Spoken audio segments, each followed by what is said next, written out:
हमारे गांव के जो बड़े बुज़ुर्ग हैं उनसे मैंने काफ़ी देर बैठकर चर्चा करी। तो उसमें मुझे बहुत उन्होंने जो हमारे गांव की जो जानकारी मुझे बताई, जो सभी सारी चीज़ों की जानकारी नहीं है। आज जिस तरीके से हम नवरात्रि बना रहे हैं, इस तरीके की नवरात्रि हमारे गांव में मुझे हमारे गांव के जो बुज़ुर्गों ने बताया। हमारे गांव के जो पंडा जी है, जो जब से हमारा गांव बना है तब से वो पीढ़ी दर पीढ़ी माँ की सेवा करते आ रहे हैं खेड़ादाई में, खेड़ापति मंदिर में। तो उन्होंने जो चीज़ें बताई मैं आपके साथ, और नीम के पेड़ के नीचे हमारी जो खेड़ादाई है वो विराजमान है।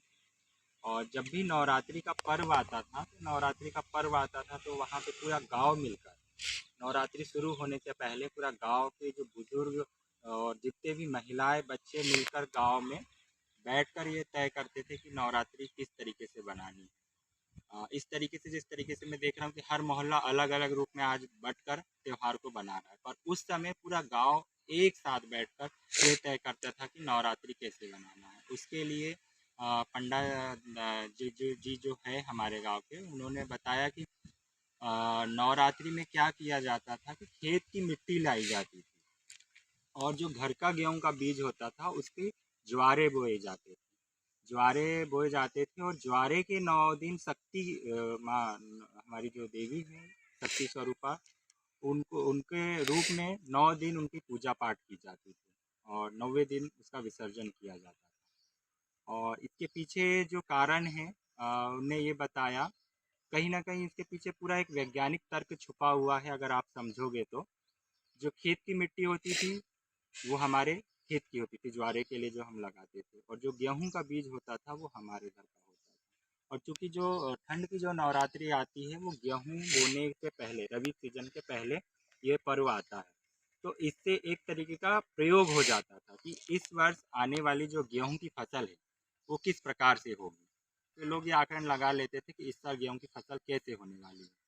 आज जो हम मृदा प्रशिक्षण और जो बीज की जो गुणवत्ता देखते हैं, अंकुरण क्षमता देखते हैं प्रयोग करके, वही प्रयोग हमारी संस्कृति में वो निहित है, छिपा हुआ है।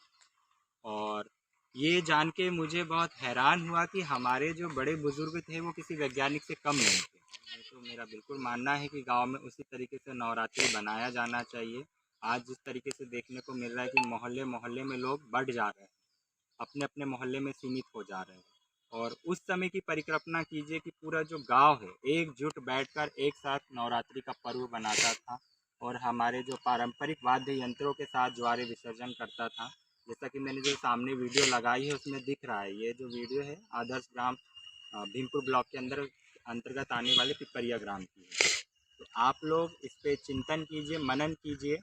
और ऐसी ही यदि आपको वीडियो देखनी है और भी रोचक जानकारी अगर जानना है तो मेरे चैनल को सब्सक्राइब कीजिए और कमेंट करके ज़रूर बताइए कि आप आने वाली वीडियो किस विषय में देखना चाहते हैं, तो ज़रूर मैं उस विषय में वीडियो बनाने की कोशिश करूँगा। धन्यवाद।